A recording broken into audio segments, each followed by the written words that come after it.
Allez, je vais vous donner un petit ressenti du traitement des musulmans qu'il y a en France, parce que là maintenant ça fait donc 2 semaines que je suis en Malaisie.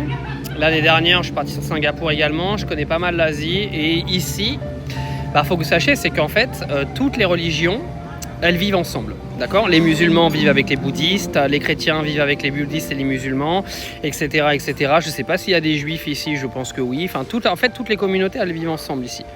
Et ça, c'est quelque chose que moi, je ne comprends pas quand je rentre en France. Le niveau de haine, aujourd'hui, et le niveau de séparation, de division qu'on a eu dans notre société. Moi, je vous dis, ça m'échappe, je ne comprends pas. Parce que quand vous arrivez dans ces pays-là, en fait, les gens, ils cohabitent et personne ne se prend la tête. Ça, c'est un truc de fou. Comment nous, en fait, en France, on a fait pour en arriver à une détestation de l'autre pareil. Alors bien sûr, c'est dû en premier aux médias. Ensuite, c'est dû également aux réseaux sociaux, à des groupes qui sont aujourd'hui extrêmement scandaleux sur les réseaux, qui se permettent de faire un amalgame absolument dégueulasse H24 et qui en font leur commerce. Parce que vous avez des influenceurs aujourd'hui sur TikTok, sur Insta, qui font leur fonds de commerce du racisme et de la division en se servant de faits divers isolés qui sont relayés par CNews en permanence pour essayer d'en faire une réalité. Ces gens-là, en plus, ont des énormes audiences.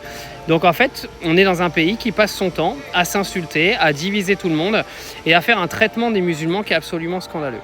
Et ça, moi, je demande que ceux qui voyagent dans les pays étrangers, vous vous en rendiez compte. Parce qu'il n'y a pas photo. Dès que tu voyages, de toute façon, tu comprends vite fait que ce qu'on t'a appris en France, c'est des conneries, c'est des mensonges, c'est de la division provoquée par les politiques en premier et par les médias en seconde qui, de toute façon, sont eux-mêmes contrôlés par les politiques.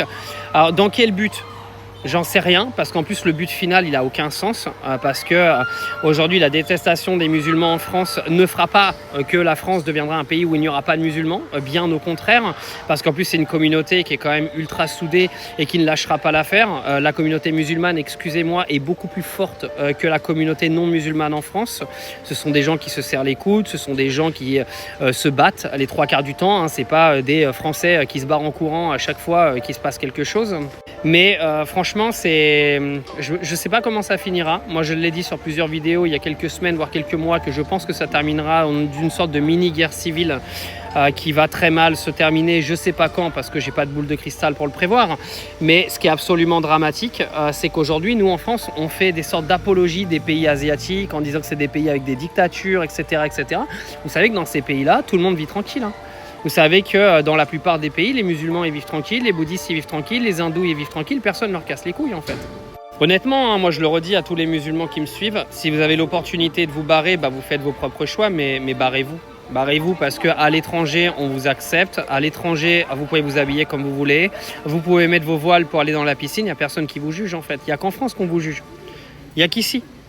Dans n'importe quel pays, en fait, où dès que vous allez sortir de l'Europe, dans n'importe quel pays, vous allez passer tranquille votre vie sans vous faire juger H24. Moi, je ne sais pas ce que vous continuez à faire en France.